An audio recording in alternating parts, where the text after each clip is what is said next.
Hello and welcome to CrazyMedia, where we talk about the craziest news in games, movies, and TV. And welcome back to our weekly news roundup. We have a ton of news to get into. I mean, like a ton. So we're just gonna kind of speed through it right now, and because we also have a Fast X review at the end of this video. If you have seen the movie, come stick along till the end, and then come hear what we have to say about the movie. But before we start. Just want to let you know that we are actually going, for the first time ever, going to have a second video coming out today that isn't a news roundup. We are actually, because it is E3 season, or at least E3 season, even though E3 is not a thing, it still basically is.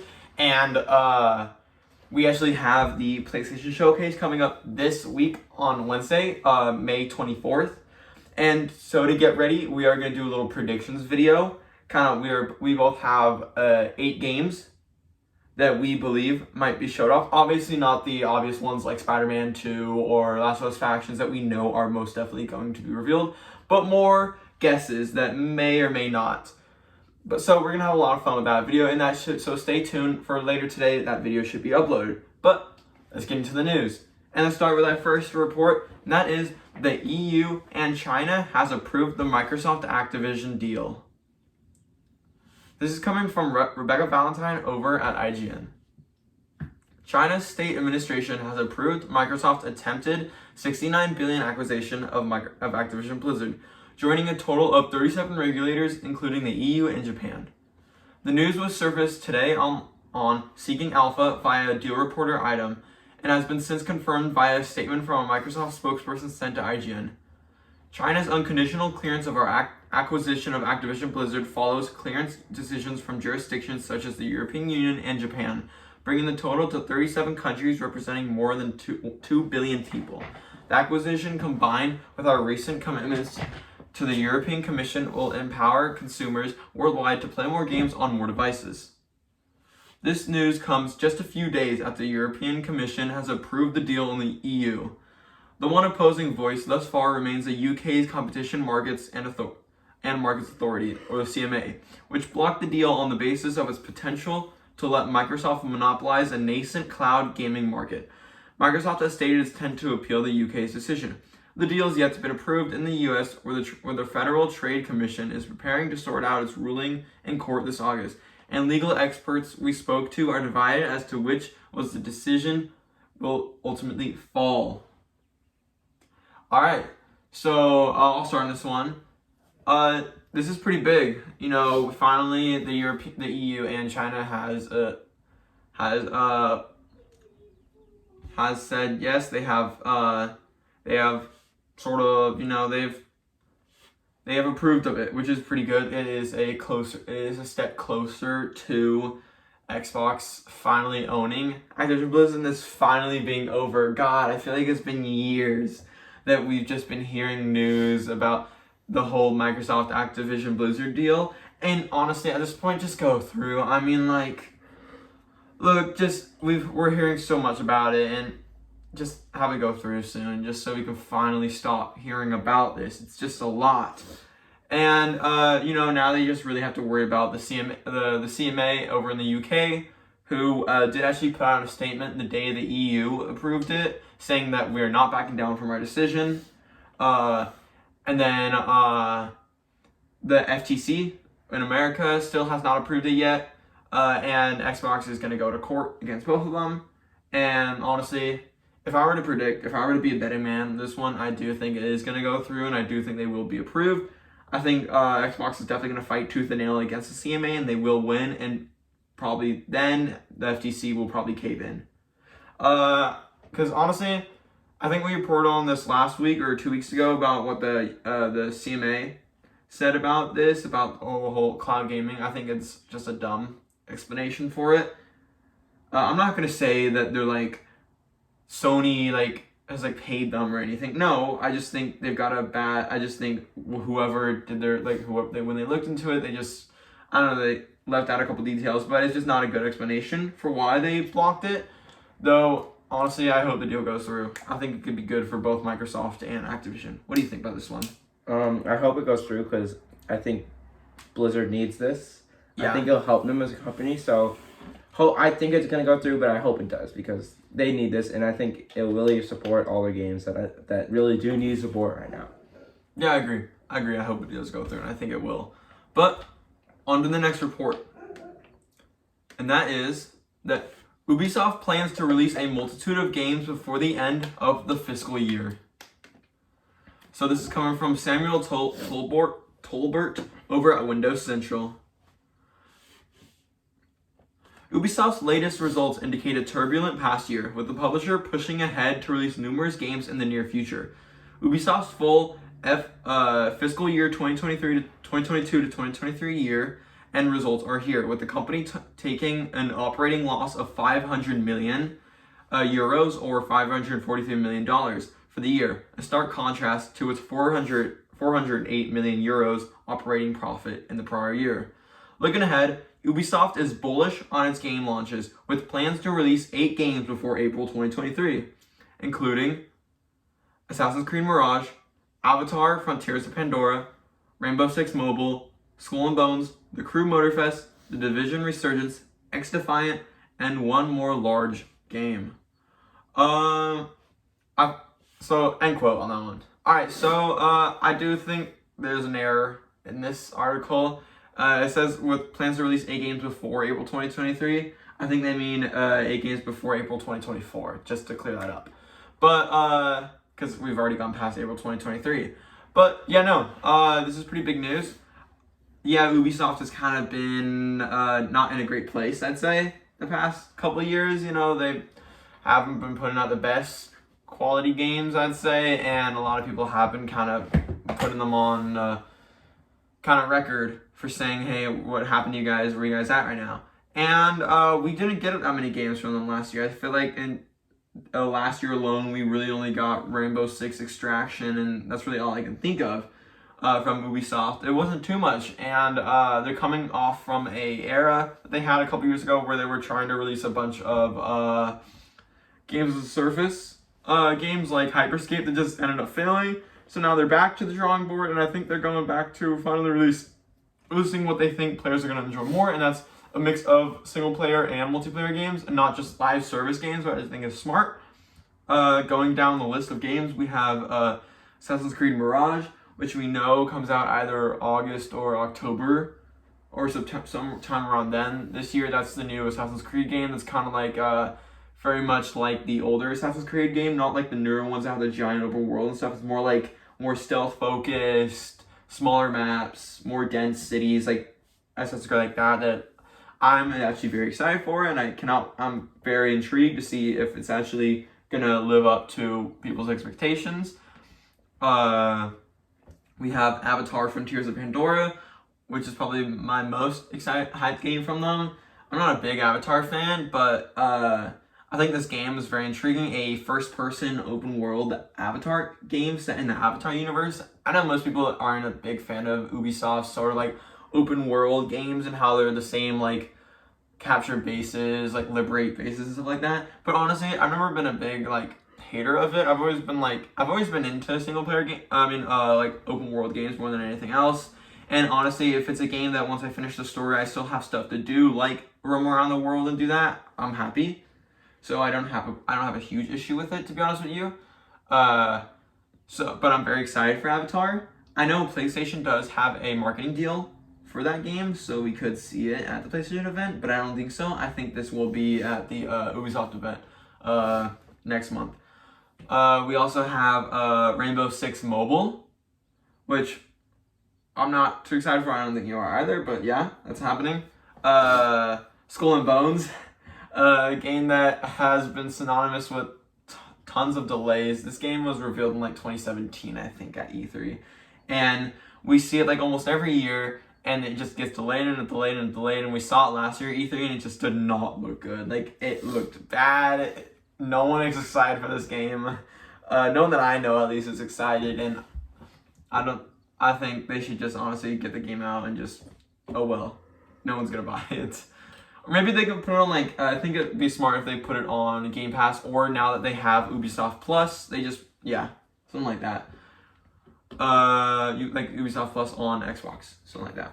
But Next game is the Crew Motorfest, which I am actually very excited for myself. I'm a big racing game fan. That's one of my favorite genres, and the Crew 2 was not my favorite racing game. I'm not the biggest fan of it. I never really like I think you have so many racing games out on the market, and when your racing game has the graphics just do not compare to the other racing games out on the market. Not just that, but the handling and stuff, I just not the biggest fan of. And honestly, I never really there's the whole mechanic in that game where you can switch from like car to plane and plane to like boat. Yeah.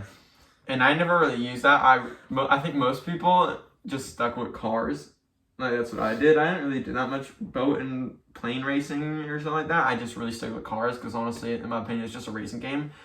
But I'm very excited for the Crew Motorfest. I'm excited to see that they're taking a more Horizon route with it, which I think could work out well for them. I think it looks good. I think the graphics are okay. Definitely not on the level of like the latest Need for Speed and Forza Horizon games, but they're still okay. They're not terrible. And yeah, it takes place in a finally different location, not in America, and not in like the mainland USA. It actually takes place in Hawaii. I think on the island of Oahu, I believe. So that should be fun. That should be some cool jungles, drive through and stuff. That should be a lot of fun. And then we have the Division Resurgence, which I believe is that like live service multiplayer division game. No, that's not. That's Division Heartland. Now, honestly, I don't know about Resurgence. Might be a mobile game, to be honest with you. X Defiant, which I'm very intrigued by it. That's their Call of Duty competitor. That's their, I believe, 6v6 multiplayer game. Just like Call of Duty, and the betas just ended recently, and people have said they're actually really fun. A lot of people have said this could be the Call of Duty killer that we've needed for a while, and that is actually good fun. So that's good. I'm intrigued for that. And one more large game. I have a couple guesses what that one more large game could be. I think there's multiple things. It could either be the new Splinter Cell, like the remake, which I think that's probably not. I think that's the least likely. I think that's a couple years away still. It could also be, we could be getting our, my biggest guess is probably it's the next Ghost Recon game, which honestly, that'd be what I'm most excited for. I do love I love Ghost Recon Wildlands. Ghost Recon Breakpoint is fine. I still like it. I don't hate it, but I don't love it. But I do love Wildlands. That is still a game I revisit every now and then just because I find it so much fun. So I do hope we see another, and it has been heavily rumored that they have been working on another Ghost Recon game for a while now, and hopefully it mirrors more Wildlands than Breakpoint. So, or I think the most likely game that this large game could be is the next Immortals game. You know, we had Immortals Phoenix Rising a couple of years ago, and it's been heavily rumored, and there were actually leaked screenshots of like promotional images for the game, where we don't know what it's called yet. It takes place like it's Hawaiian mythology instead of Greek mythology, like the first game, and it's like takes place on like a Hawaiian island, and you've got like kind of like Moana-esque look to it in a way, hard to explain, but yeah. So it could be any of those. What do you think? Excited for any of these games I just listed? Yeah, I'm excited for Avatar and The Crew. Okay, is that it? If that one more large game is like Ghost Recon, then yeah, I'm excited for it because I like the Ghost Recon games. Yeah, alright, but I think that's all for that. On to the next report. That is that Blizzard cancels Overwatch 2's PvE hero mode. This has come from Ash Parrish over at The Verge. Overwatch 2's long-awaited hero missions PvE mode is no more. In the developer livestream, game director Aaron Keller said that the team is canceling the game's PvE-based hero missions in favor of continuing on with seasonal, story-focused events. When Blizzard first announced Overwatch 2, the developers teased that the game would have 2 PvE campaign modes adjacent to its traditional competitive modes. In the presentation announcing Overwatch 2 during BlizzCon 2019, former game director Jeff Kaplan spoke of hero missions and story missions that encompassed the game's PvE elements and drove the game's narrative. Story missions would be like the story-focused events the original Overwatch already had. Players would group up and fight against AI-controlled enemies instead of teams of all other players.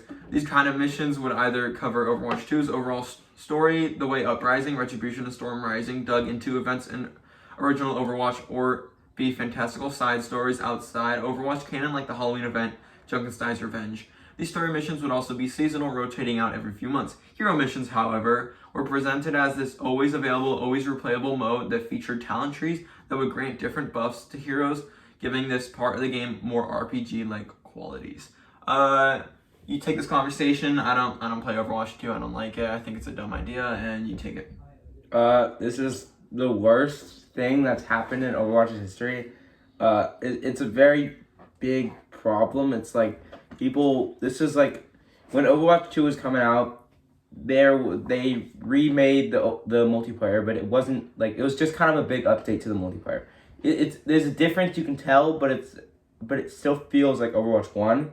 And the reason why the 2 is justified is because there was going to be a story mode with all this cool stuff like hero progression and stuff like that. And then we've been waiting for that, and it's taken them already 4 seasons. And then there was a dev chat like a few weeks ago, and then they just confirmed that that's not happening anymore, and that the whole reason Overwatch 2 existed is not happening anymore. So now it's basically Overwatch 1, and none of that's happening anymore, which is really horrible. And I think that Overwatch is gonna die because of this, and I think the game is over. I still like the game, and I honestly, even if the PvE did come out, I honestly still would have played multiplayer more because I'm more of a multiplayer person. But I still think the game is over because of this, and I think this, no matter what they do, there's no coming back from it. If they don't release it, it's like their whole reason that Overwatch 2 was a thing was cancel it. It's not good. Now it's just Overwatch 1 with a big update. It's not good. It's just horrible. Yeah, I feel that. I don't play Overwatch 2. I played a lot of Overwatch 1, though when Overwatch 2 was announced, I just thought it was the dumbest thing ever. Even with the story missions, I still was like, that's kind of dumb. And now it just solidifies my take that Overwatch 2 might be one of the dumbest decisions in gaming in a while, especially because they canceled this. I think it's stupid. I think it's a horrible idea. Yeah, that's all I need to say. I think you said it perfectly. So yeah, I think we should get on to the next report. But this is a pretty, actually we don't have articles for these 2 next reports, but this is just confirmed news. First one is that Loki Season 2 starts streaming October 6th. Excited. Mm-hmm. Loki Season 1, I think, is still, in my opinion, my favorite TV show for Marvel that we've gotten. I think it's the best Marvel TV show so far. And, yeah, Season 2 for Loki should be even better. You know, we're gonna have Kang, which could be a little... We'll see how it goes. Sticky situation. We'll see how it goes. But excited to see Mobius and Loki, and also Kioi Kwan is in it. So I'm excited for that. Yeah, I'm excited to see where the TVA is at in this season. So that's October 6th, so it's a little far away, but it'll be around the corner sooner than you think. And then after that, all episodes of Echo will drop on November 29th. So I think this is way more interesting in the sense of that Disney Plus is kind of trying a more like Netflix route with dropping all their episodes on the same night. I think that's very interesting. I think they want to see how that goes. I think there's two reasons why they could be doing that. Either they want to kind of test if people like that, how much people watch in a night. I'm sure people will get through it in one night and start spoiling it everywhere. So people who can't finish it in one night, it's gonna suck. I honestly don't think it's a very good idea. They should just stick to the weekly drop. I think most TV shows do that, and I think it's good. Like, if you think of like HBO shows, the hype lasts longer. Yeah, exactly. The hype lasts longer. I think the show lasts longer. But though I think that could be a reason why they're dropping it in the same night, all the same night, because I think they might just want to get this out and just done with. This could mean that they don't have a lot of faith in this show, and they might feel like fans aren't gonna like it as much. So if they get it out and they have it all out, the hype's gonna die down a week or two later, so people stop talking about it, which is a thing people like companies like to do to kind of lower the talk of something by just releasing it the same week. Which is smart why Netflix is doing that, because most Netflix shows suck. Alright, they do good for them. They really do. Yeah, but They'd be smart to release them weekly because, you know, these fans would be begging and, like, going to, like, Netflix HQ begging for them to release the episodes. Like, they're that crazy about it. Yeah, well, good thing they release it all at the same time so we don't have to hear too much Stranger Things talk. That's a good thing. But on to the next report. And that is that an Xbox version of Stray has been rated at the ESRB. This is coming from Chris Scullion over at BGC. As originally spotted by Twitter user Macos380, the game is listed as one of the most recent ratings on the ESRB site and lists Xbox One and Xbox Series as formats. This suggests an announcement for an Xbox version of the game is imminent. Published by Annapurna Interactive and developed by small French studio Blue 12, Stray was critically acclaimed when it released on PS4, PS5, and PC in July 2022. I think this is pretty big news. Stray was I think it was a PlayStation PC exclusive when it came out last year, and people loved it. I played through the whole thing. I thought it was a really fun game. I enjoyed it a lot, and it was actually nominated for Game of the Year, which was a surprise to everyone. It also won Indie Game of the Year, which is pretty cool. So this is definitely a game that is very big in the game industry, and people love it. And it's coming to Xbox now, which I think is pretty cool. I think we will probably get a reveal of Was it not on Xbox before? No. Was it only PS5? PS5 and PC. PC. Yeah.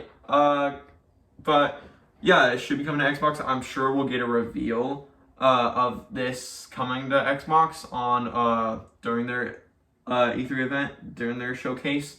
But it's probably not gonna be like a big trailer. It'll probably just be in a little sizzle reel they have. Like games, it could be coming to Game Pass, and this could be one. But yeah, what do you think? Considering you are an Xbox player, not a PlayStation player, will you be, if it comes out on Game Pass, will you be trying out Stray?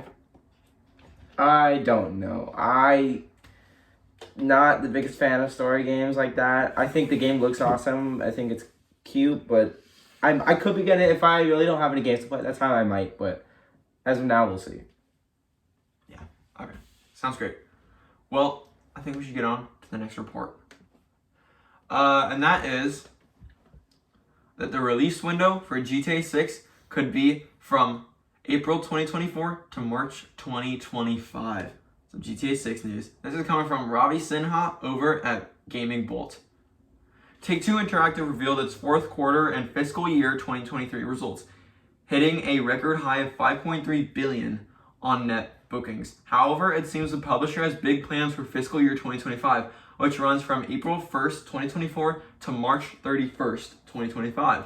The company touted several groundbreaking titles in that fiscal year, which it believes will set new standards in our industry and achieve over $8 billion in net bookings. It could mean that Grand Theft Auto 6, the next big open world from Rockstar Games, will release in this window. Take-Two stated, for the last several years, we have been preparing our business to release an incredibly robust pipeline of projects that we believe will take our company to even greater levels of success. So I think this very likely confirms that GTA 6, I think they are definitely talking about GTA 6. I think what other game is going to give them $3 billion in revenue, from $5.3 billion to $8 billion in just a fiscal year? What else is going to do that other than GTA 6? I mean, like, we already know this game is going to be huge when it comes out. I mean, like, billions of dollars they're going to make. And plus, the way they describe this being set new standards in our industry, we know GTA 6, when it comes out, is going to be a groundbreaking, industry-changing game. When GTA 5 came out, that changed the industry, and it was groundbreaking, and I'm sure this will as well. GTA 6, there's no surprise that it's going to be gigantic and it's going to make a ton of money. We discussed this last week with its budget being huge, and that's because they know it's going to make so much money. And I think just basically like this slight confirmation that we are going to get GTA 6 from April next year to March 2025, I think is very exciting. If I were to predict when we're going to get this game, it's probably going to be October, November, December of next year, which is, I think, very exciting that we're gonna get GTA next year. That's just insane to think. And a lot of people are saying, oh, it'll come out in 2025. but that's just if they delay it, which honestly I don't think they will. From everything we've heard, they seem to, and from what leakers and have said that they've heard from developers, they've said that they are Rockstar and Take-Two are very confident that they will be able to get the game out when they want it to and not have to delay it, which I am confident on as well. I do think this game has been in the works for so long, and even those leaks that we saw look so good and look so polished, and I feel like it should. If it does get delayed to 2025, honestly, Rockstar, Take-Two, take your time. This game should be perfect. I think it needs to come out perfect.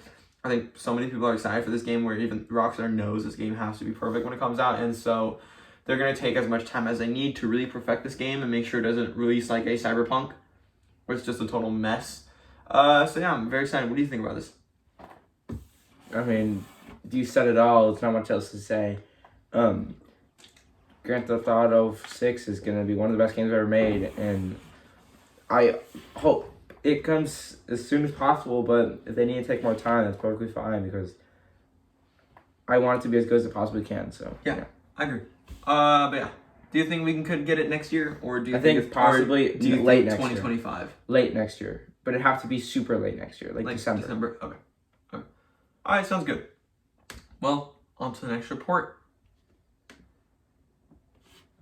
Brianna Hildebrand and Shioli Katsuna will return as Negasonic Teenage Warhead and Yukio in Deadpool 3. We don't have an article on this one, but it's just confirmed news. You can look it up. It's true. Yeah. This is awesome. We've been reporting a lot of the weeks that characters returning. You know, we reported a couple weeks ago that did we confirm that Miranda Baccarin is going to return? And Stephen Kapsik, who plays Colossus, is going to return. We know a lot of people. We know most people. Dopinder is returning. But I think most people are returning. They're really bringing back this insane cast for Deadpool 3. I think it's awesome. I think the last two people we need confirmation, but I think we know they're going to return, is Zazie Beetz as Domino and Josh Brolin as Cable. Honestly, I don't know if Cable will return. I think that's a little less likely, but I think Domino will definitely be returning. We also know that Peter will return, which is a lot of fun. But yeah, I'm really intrigued by Deadpool 3. I think that's by far my most excited movie that's coming out in 2024. I think we've heard so much about it. All that stuff we've heard is very good and very positive. You know, just the leaked plot about it having to do with the TVA and it introducing Deadpool into the MCU and Wolverine, it being kind of like a road trip movie with Wolverine and like the three main characters being Deadpool, Wolverine, and Matthew McFadden's character. We don't know who he's playing, but I love Matthew McFadden because I love Succession. I think he's great in it. You know, so many other, we know Mobius, Owen Wilson's character, is going to be in it, so I'm sure Loki Season 2 will tie directly into Deadpool 3, which I think is really cool, and we've also recently heard rumors that Deadpool 3 will also tie directly into Avengers Kang Dynasty, which I think is pretty big to think that Deadpool 3 is going to have such a big impact on the MCU. It's crazy that a Deadpool movie, out of all movies, Deadpool has the biggest impact, and I think that's pretty cool. Deadpool's always been my favorite, one of my favorite Marvel heroes. Deadpool 1 and 2 is definitely some of my favorite superhero movies of all time. I think they're amazing, and I cannot wait for Deadpool 3. What do you think about this? I think Deadpool 3 has possibility of being one of the best Marvel movies, or one of the best Marvel movies ever made, even. Yeah. I'm super excited that Deadpool, like the biggest joke of a character who doesn't take anything seriously, is going to be one of the most important characters in the MCU, which is just kind of funny. Yeah, no. Also, I love Negasonic Teenage Warhead. I've always thought that's such a funny character, and I think she's great in it. Brianna Hildebrand's always been so great at that. And I also loved Shioli Katsuna's inclusion in Deadpool 2 as Yukio. I always thought Yukio was very funny. She had a lot of comedic, and I like the actor. I like the actress. I think they're great. So, very excited. But on to the next report. And that is that Star Wars Galactic Star Cruiser is shutting down on September 30th. So this isn't actually video game or movie news, but this is actually theme park news. I don't think we've ever reported on theme park news, but we are pretty big theme park people ourselves. And so I think this is pretty important, so we just wanted to touch on this real quick. but this is coming from Emma Roth over at The Verge. Disney World is shutting down the Galactic Star Cruiser, the immersive Star Wars themed hotel that costs around $5,000 for a 2-night stay. In an update on Disney's website, the company says the Star Cruiser will host its final guest from September 28th to the 30th. We are so proud of all the cast members and Imagineers who brought Star Wars Galactic Star Cruisers to life and look forward to delivering an excellent experience for guests during the remaining voyages over the coming months. Disney's update says, thank you to guests and fans for making this experience so special. Disney's Galactic Star Cruiser hasn't been around for long, as it only first opened its doors to guests in March 2022.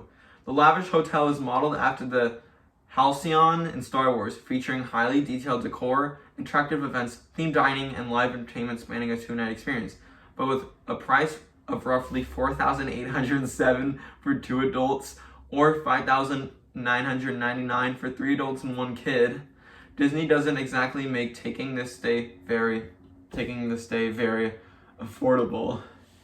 So yeah, I think it's really funny. You know, it opened just a little bit over a year ago now, and it's already closing. It was a pretty bad idea to have the ticket prices so high. I think that's the reason it failed. I think if they were cheaper, there'd definitely be more people. Like, if it was cheaper, I'd definitely be more intrigued to maybe even do it. But it's so expensive. I don't think anyone wants to spend that much for 2 nights. And it's like weird, and I've seen videos of it, and it doesn't like the most interesting things. I've definitely seen cooler experiences. So I just think it was just it sucks that it's shutting down. I think for all the people that wanted to go, it sucks. But yeah, I do think they're just gonna turn this into a area. They're just gonna expand Star Wars Land over in Hollywood Studios in Florida, and just kind of expand it so you can go in, because it's connected to the park. So I'm sure you'll just be able to walk in. There'll be like a reservation to get in. You can go like character dining restaurant in there. There's like another restaurant. You can roam around. It's like, you know that place if you've ever been to Disneyland, and there's like next to Space Mountain in Tomorrowland, you've got that like Star Wars trading post thingy where you like take pictures, where it's like a whole giant building where you go in, you do a bunch of meet and greets with a bunch of Star Wars characters. I think it's gonna be sort of like that. They don't have something like that at Disney in Orlando at Star Wars Land, so I think that this will just be what it is, and I think that's a good use for it. They shouldn't just get rid of it and scrap it. I'm surprised they didn't just lower the prices. Yeah, I don't understand why they have to close it. I think it's a cool thing. It's just prices are absurd. But I think they spent so much money developing it and stuff, where if they sold the ticket prices for cheaper, it'd be almost like they're losing money. But at least they can keep it alive at the theme park. So yeah. Any opinions on this one? No, you basically said it all. Alright, cool. On to the next report. Bullet Train 2 is in the works, with Brad Pitt and Sandra Bullock set to return. Alright. Return a product purchased on Amazon. Open Amazon. Okay, Alexa. Alexa, off. Sorry about that. Alexa. Our Alexa just went off. It went off last video as well. That's funny. But yeah, Bullet Train 2 is in the works. This is coming from Nathan Kamal over at Giant Freaking Robot. Bullet Train 2 is in the works at Sony Pictures, with both Brad Pitt and Sandra Bullock returning as hapless courier Ladybug and his handler Maria Beetle. According to our trusted and proven sources, the action-packed 2022 David Leitch film will get the sequel treatment, which means that Pitt will probably be facing off a whole new group of colorful, deadly characters soon. While nothing is locked down yet, word is that Margot Robbie is currently in negotiations to join the cast. So you want to start on this one? Yeah, this is really cool. I thought the first Bullet Train was awesome. Yeah. And it's already had an amazing cast. Having Margot Robbie join is an awesome, and honestly, I think she'll probably play the main villain of the movie, if not either the main villain or probably someone who helps him. Yeah. But I think it's great. And I think we'll have a whole new cast except for Brad Pitt and Sandra Bullock and maybe Brian Tyree Henry, because everyone else died. Spoiler alert. So I would love to see Brian Tyree Henry return as his character. He did survive at the end, and I did like his character, so I would love to see him return. Yeah, I loved Bullet Train 1. It was one of my favorite films from last year, and I'm very excited. This will probably be like a 2026, 2025 film, like the earliest or the latest. Though I'm excited. Yeah, Margot Robbie, she seems to be in everything these days. And I think that's awesome. I love Margot Robbie. She's great, and I think she's a lot of fun in these movies. So I'm extremely excited, and I hope this is real. But also, just take this news with a grain of salt. Anything else you have to say about this? Bullet Train 2? No, I think it's gonna be great. Do you think it'll take place on another train? Of course. Do you think it'll take place on a different train? Maybe it won't be Bullet Train, it'll be like Slow Train, or do they just do another Bullet Train somewhere It'll be else? another Bullet Train somewhere else. Another Bullet Train? Yeah. I don't know how they'd make that, like, Another good, Bullet Train. But they'd have to make it a little better then, because I think if we just went on another Bullet Train, it'd feel like the same movie. So yeah, I'm excited. But on to the next report. That is that Jeff Loveness will no longer write Avengers King Dynasty. Alright, this is coming from Sebastian Paris over at Game Rant. Avengers The King Dynasty is rumored to be heading in a new direction after losing an important team member. While the future of Jonathan Majors' King is in question, the person reportedly leaving the Marvel Studios project is writer Jeff Loveness. Avengers The King Dynasty is set to be the 5th movie featuring the eponymous superhero team, who will face off against Majors' King the Conqueror. A version of King was introduced in Ant-Man and the Wasp: Quantumania, penned by Loveness, before he was tapped to write Avengers King Dynasty. I'll start. Also, it's bad to say, but I do think this is good news. Jeff Loveness also wrote Ant-Man. He has the other things you might have known him from is he wrote Ant-Man and the Wasp: Quantumania, which I'm just gonna put out there. It was not very good. And Rick and Morty. That's what he's known for, is writing Rick and Morty. I don't think he was a good match for the King Dynasty. Yeah, he did write Kang and Quantumania. I don't think you can make an Avengers movie though. But yeah, I didn't think Quantumania was that good, and so that just made me really nervous for the King Dynasty and everything he was saying about it. A lot of things he was saying was a little about him doing King Dynasty, so I'm glad he's out of there. Look, Look, Jeff Loveness, I hope you get great projects in the future, but honestly, I think this is more of a good thing than a bad thing.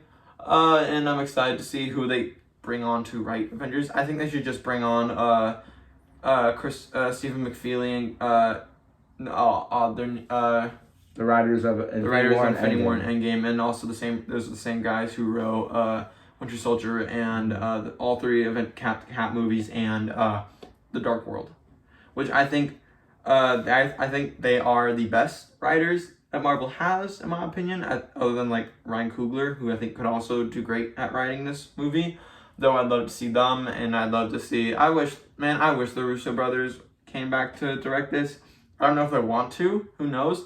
But I really am surprised that Marvel's not trying to get them to. Maybe they are, and they're just saying no. But I would love for them to direct it, because I mean, like, Infinity War and Endgame are some of the best Marvel movies ever made. And I think that's a lot of it thanks to not only the writers, but also them. So I think that if they brought them back from the next Avengers film, I think it'd be great.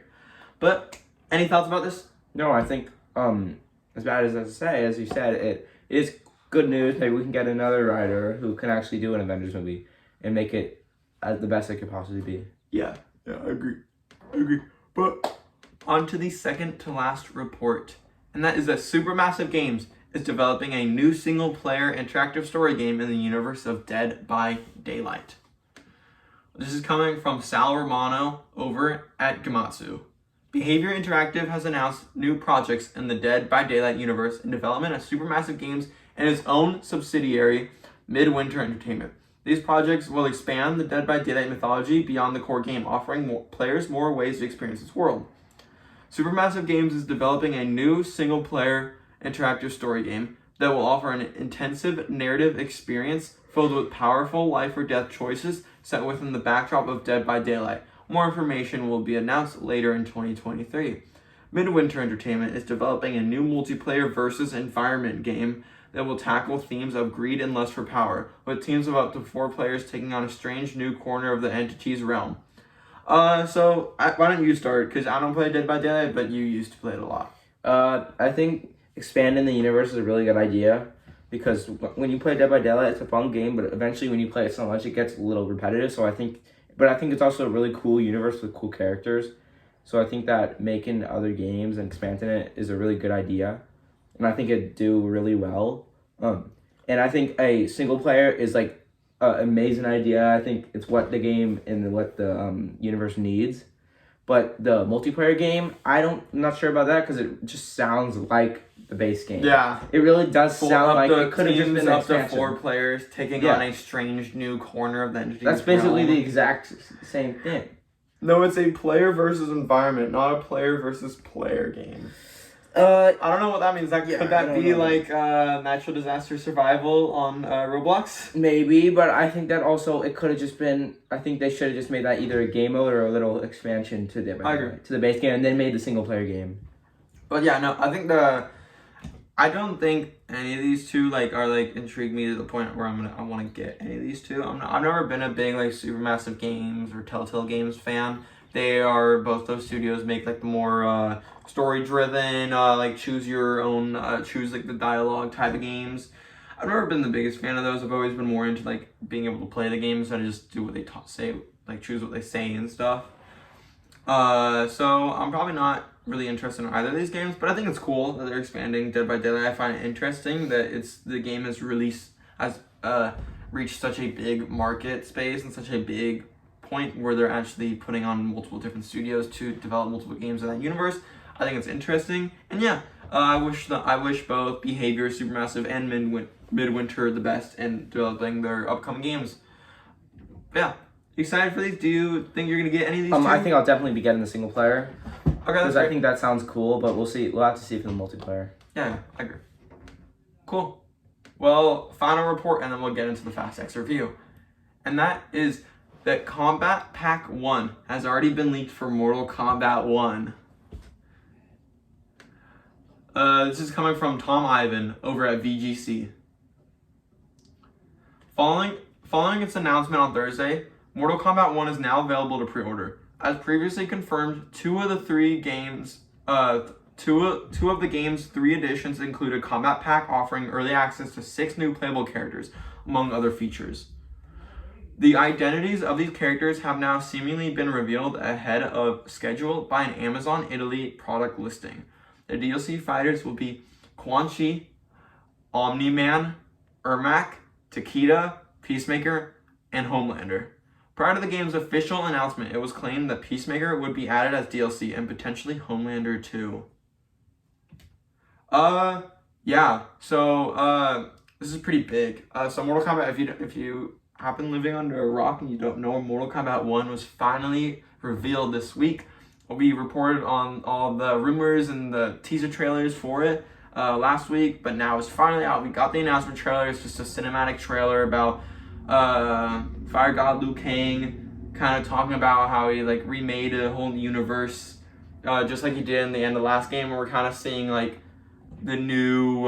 Here, you can explain it better. Okay, so the game is about a new universe that he made at the end of the game, and it's his own universe where it's a reboot of the series basically. Yeah. But I also heard that I think that apparently, even though it is still Fire God Liu Kang and is a new universe, it has nothing to do with MK11. Okay. So it's almost like it is a continuation of what happened, but it's a reboot. So it is, but it isn't technically. But so it was announced, and we did get the DLC fighters leaked, which I'm happy about. Oh wait, I just want to talk about Mortal Kombat 1 a little bit before we get into. We have time. We have a lot of extra time, but yeah, just to continue on Mortal Kombat before we get into the DLC characters. Yeah, we have a new feature called Cameo Fighters, who it's a little mixed bag for a lot of fans. You've got they're basically think of the those power-up call-ins and the pickups in Smash Bros, where you can pick up a character and a character will come in and help you fight. A cameo character, you obviously can't play as them. I think Wario was one in the last game in Super Smash Bros Ultimate. if I remember. And so they kind of have that in this where you have a bunch of characters from Mortal Kombat who are not playable, but like you call them in as like cameo fighters and they can help you. I think it's definitely been a mixed bag for a lot of people. I have to wait and see how it plays out and how it is and who are the cameo fighters. Because honestly, I think it could be a pretty bad sign if someone big like Johnny Cage was like a cameo fighter and then you can't play as them. I think a lot of people would get angry. I think anyone would be angry about any cameo fighters because what if it's like their favorite character and then all of a sudden now they can't play as them because it's a cameo fighter. So I think that's a mixed bag. We'll have to see how it plays out. But yeah, now we can get into the so DLC. we got the 6 DLC fighters leak, which is a good thing, but I'm also not very happy about it because I would have rather have these characters revealed after the game's release and not have them revealed so early before we've even seen gameplay. Like, this was revealed 2 days after we saw the first trailer, which kind of disappoints me. It generates more hype, but it's also, like, it kind of sucks because, you know, they were waiting to reveal this after the game, like a year after the game was released. So, it's kind of sucks, but it's also, like, at least we know what we're to expect first. So, we have Quan Chi, Omni-Man, Ermac, Takeda, Peacemaker, and Homelander. I'm going to go out and say, if this is real, I think this is the best fighter pack we've ever had, pretty much. In terms of Mortal Kombat exclusive characters, I think this is great. These are all characters that people have wanted to come back to the game, including me. I've wanted these 3 characters to come back for a while, and I'm happy that they are. Even if we have to wait, even if they're not part of the base roster and we have to wait for them. And then for the guest characters, we have Peacemaker, Homelander, and Omni-Man. I think these are really cool guest characters that are really big right now. Like, you know, but I think that Peacemaker is awesome. I think he fits well. I think Homelander... Oh god. I think Homelander could be one of the possible best fits for Mortal Kombat ever. Such a great fit.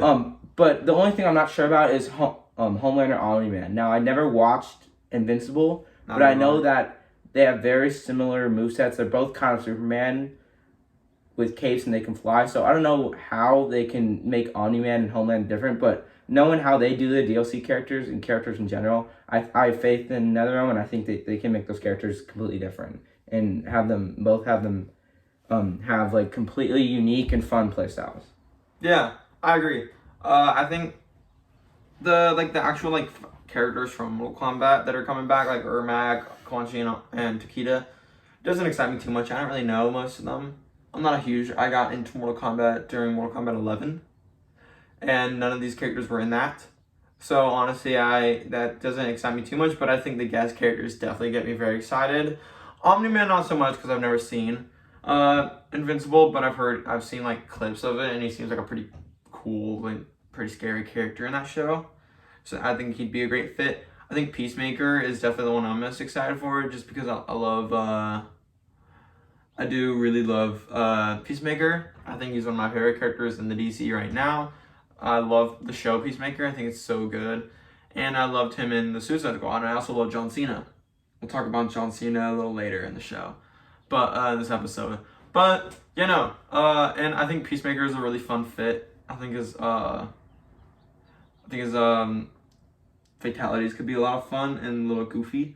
And Homelander. I think Homelander is perfect for a Mortal Kombat game. I think that'd be a lot of fun. But you also have to take these. I do love the boys. I'm a big fan, and so I think Homelander's a great choice. And it's been definitely a very highly requested character ever since I think Mortal Kombat 11. People were very ever since the boys came out. I think he's been highly requested. Yeah, and so now hopefully he's finally coming. I do think this is real. It came from Amazon Italy, and usually it probably is right, unless like an intern at Amazon was like, "Oh, I'm just gonna have fun." I think it's real. I do think it's real. But yeah, should be a lot of fun. Though only because they removed it off the website. Yeah. So I think it's definitely real. So that is going to be all for actual news reports. Now we are going to get into our Fast X review. So like we last week's episode we had a big talk about Fast X and how excited we were for it and how big of Fast fans we are and how we rewatched all the Fast movies and we just cannot wait. And we finally saw it on Friday night, and we also saw it yesterday night as well, second time. and we do now have a final verdict. First, let's just do a spoiler-free review for anyone who hasn't seen it. If you have not seen it yet, then we're going to do a quick spoiler-free review. And if you have not and you want to see it, then once we finish that, we will let you know when we get into spoiler territory, and then you can kind of click off and then come back once you watch the movie. But let's get into spoiler-free. I'll start. I love this movie. I'm just going to say that right there at the start to begin with. I think this year has been a great year for movies, and I think there have been a lot of very good movies, and Fast X is just falls into that boat of being just fantastic. I've always loved Fast movies. I've been a huge fan for years and years and years. Growing up watching these films, this has always been my favorite franchise of all time. And I've been like watching Fast X and just the amount of excitement and I was smiling the whole time, and just the amount of fun that this movie should not be taken seriously at all. It's just a lot of fun, some awesome action, some great car chases, a lot of fun humor, and I think most of the humor does land in this film, which is great. The theater, the first night we went, opening night in the theater, it was pretty busy, and everyone in the theater was laughing at a ton of the jokes. People were getting loud over a lot of action scenes, and just a lot of surprises, which was a lot of fun. And it got a lot of reactions out of the whole theater, which I think was great. But yeah, I love this movie. It's definitely, I think, the top of my list of my favorite Fast films, other than like Furious 7 and Fast 5. I think this is one of my favorites. I think they took the more action-heavy Fast movies, like from like number 5 on, and just took the best out of all of them and just combined it into an ultimate film. And I can't wait to get into spoilers in about a minute after you do your spoiler-free review, because I have so much to talk about this movie. But what do you think?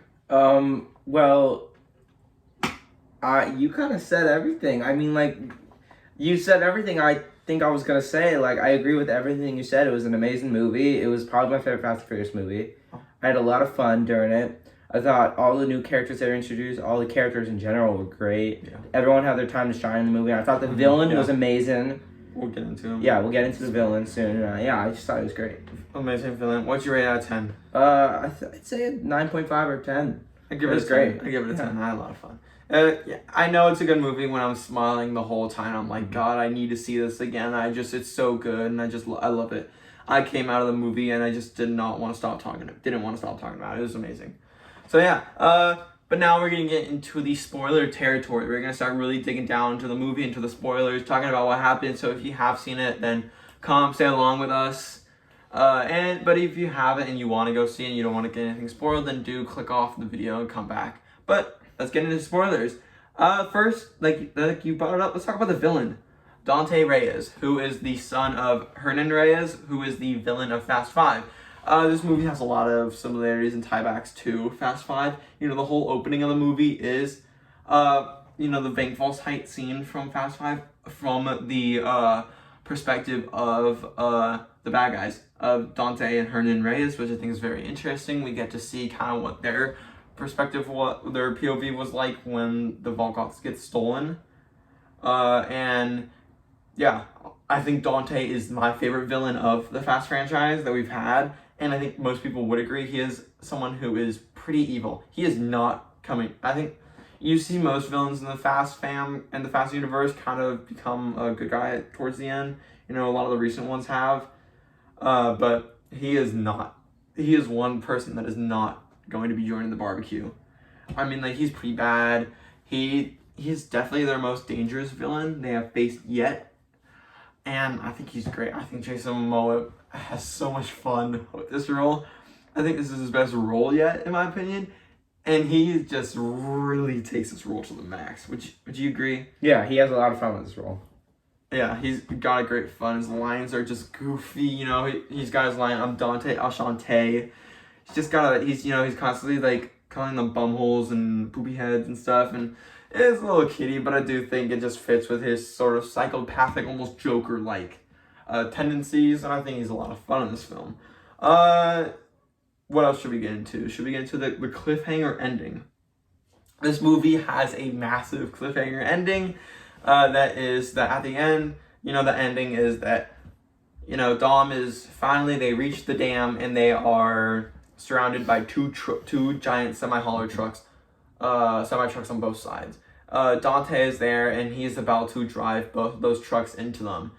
And then all of a sudden, coming out of nowhere, here comes Tej and Roman and Han and Ramsey and their giant cargo plane finally to the rescue. I'm going to say that. And then all of a sudden, their plane gets, it's a trap, their plane gets shot down by none other than Alan Richardson's character, Ames, who is new to the movie as well. He is kind of like, he's the new Mr. Nobody, where he takes over he's like the head of the agency now. And he doesn't like the fam. He wants to get rid of them. He calls them a cult with cars. He does not like them. He does not trust them. And he puts out an order to arrest and kill any of the Fast members. So he's gunning for them down, but towards the end of the movie, him and Dom kind of unite. And the movie kind of makes us think that, oh, he's a good guy now. He's going to join the family. He's coming to the barbecue.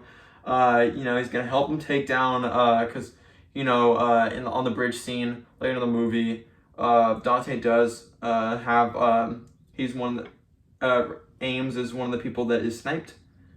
So we do think, oh my god, yeah, Ames is going to, team up with Dante. And so they do, for the most part, until the end. The big surprise is that Ames shoots down the plane with Tej and Roman and Ramsey and Han in it, and they collide into you kind of see them see it, and they kind of in the scene you see Roman sees the missile coming out the plane. He runs, he yells and then runs to the cars, and as they're getting into the cars, you see it blows up and the plane flies into the hillside where we see the explosion, but we don't see the plane crash. So the plane did crash, we didn't see them get out, but I'm sure they did, without a doubt. They're not just going to kill all four of them. Maybe one of them might have had a big amount of sustain. They had a lot of time to get out because they hit the thing and it was falling down. So they had a lot of time. Maybe one of them got hurt badly, or maybe one of them even died.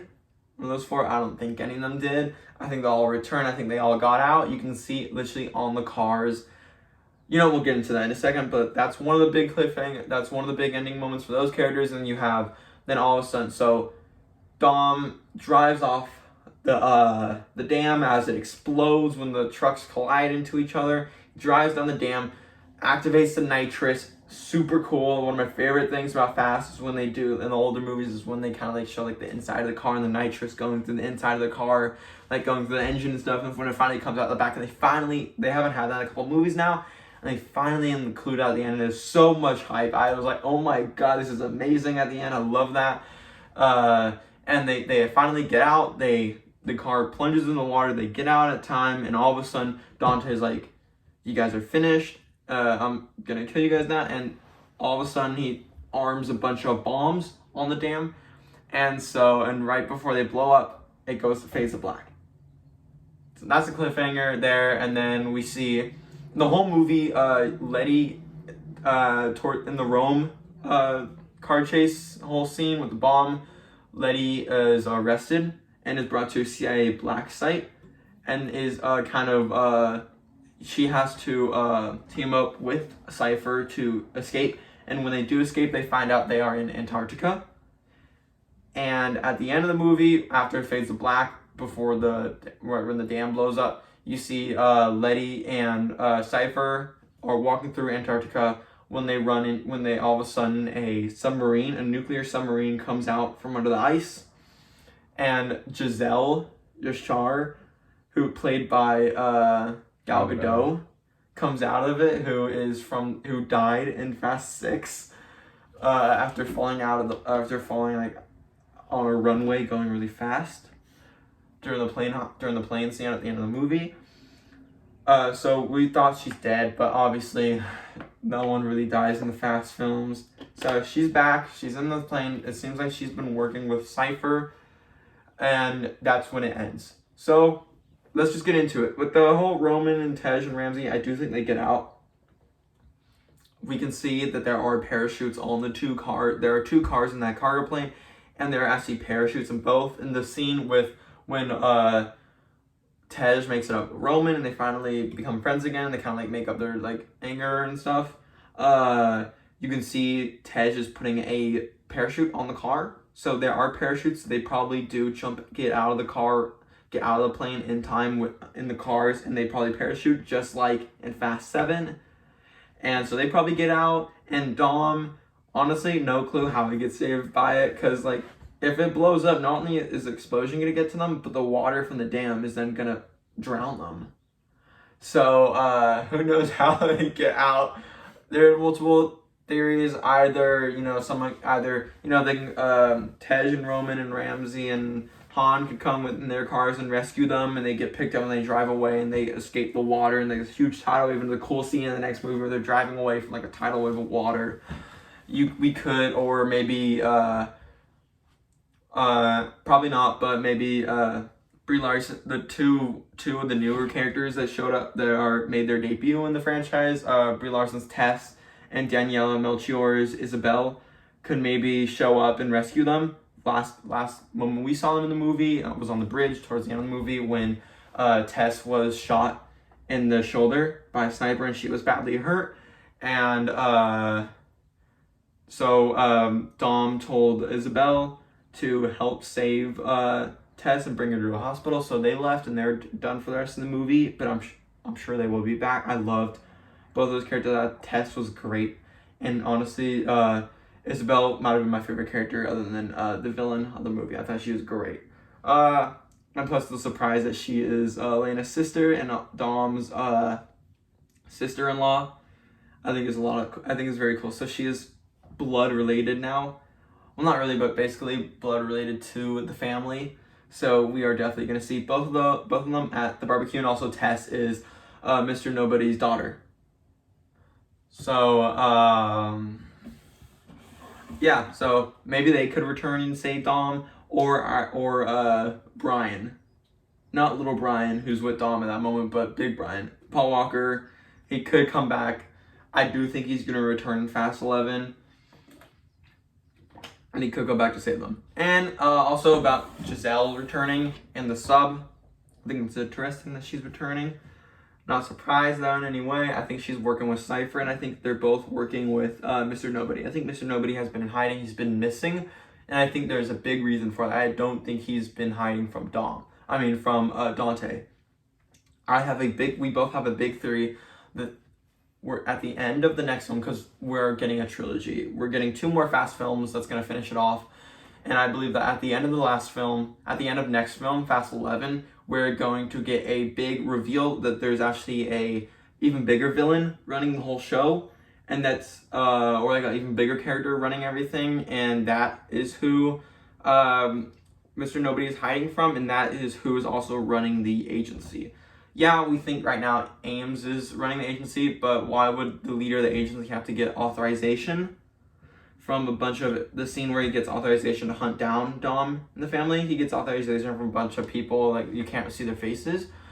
Why would the head of something have to get authorization to do something if they're the head? Obviously, there's someone higher up that's kind of controlling everything. And Vin Diesel a couple months ago this year said in an interview that he'd love to see a character there is going to be a character that we're going to meet in the next film that's sort of like the antithesis of Dom, where it's like he's like a pro self-driving cars, AI, and about like very like against like the freedom of driving and stuff like that, and doing it yourself, which is like everything that Dom is against, which is like everything against Dom's beliefs, like the total antithesis of Dom. And he wanted like someone like Robert Downey Jr. to play that character, so I think it's very likely that we could see someone like Robert Downey Jr. show up as like a total supervillain in the next film that's like the ruler of everything, like the mastermind behind it all.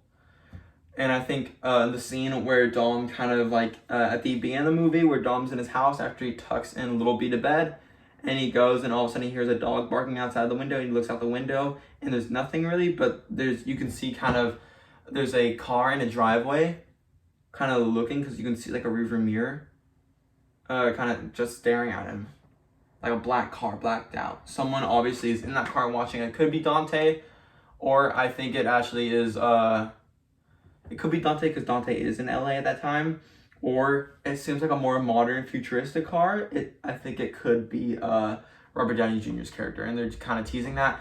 Ames also does say when he arrests Dom and Dom's in that truck, he does say that the era of self-driving cars is upon us, and the era of someone driving a car is no more.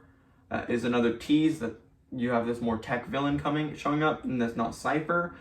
But yeah, I think that they're all hiding, and I think we're gonna get that. And finally, that's just getting to the post-credit scene.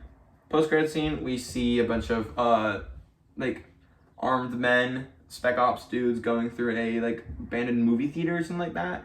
And finally, one of them kind of splits off and goes into a room where there's a music playing. There's an old song playing on all these TVs and lights shining. And so there's a phone call from Dante, and the mystery character picks it up and is like, you know, Dom might have drove the car, but you put the finishing, you killed, you actually were the one to shoot my father. And then all of a sudden takes off the mask, and all of a sudden it's Dwayne Johnson's The Rock's character Hobbs, who we last saw in Hobbs and Shaw, or last saw in The Family with in Fast 8, The Fate of the Furious.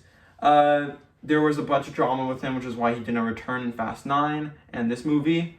You know, he had a huge fight with Vin Diesel, and so he didn't return, but now I think they definitely put aside their differences and they came back because, you know, The Rocky needs another movie after Black Adam didn't do too well for him, so they need a new film, and he's back. So they never finished the story between Hobbs and Dom.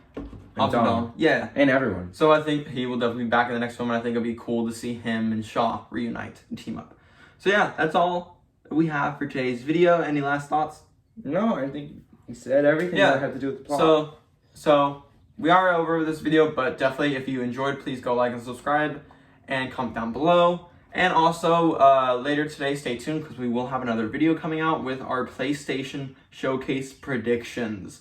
So thank you so much for watching, and have a great rest of your day.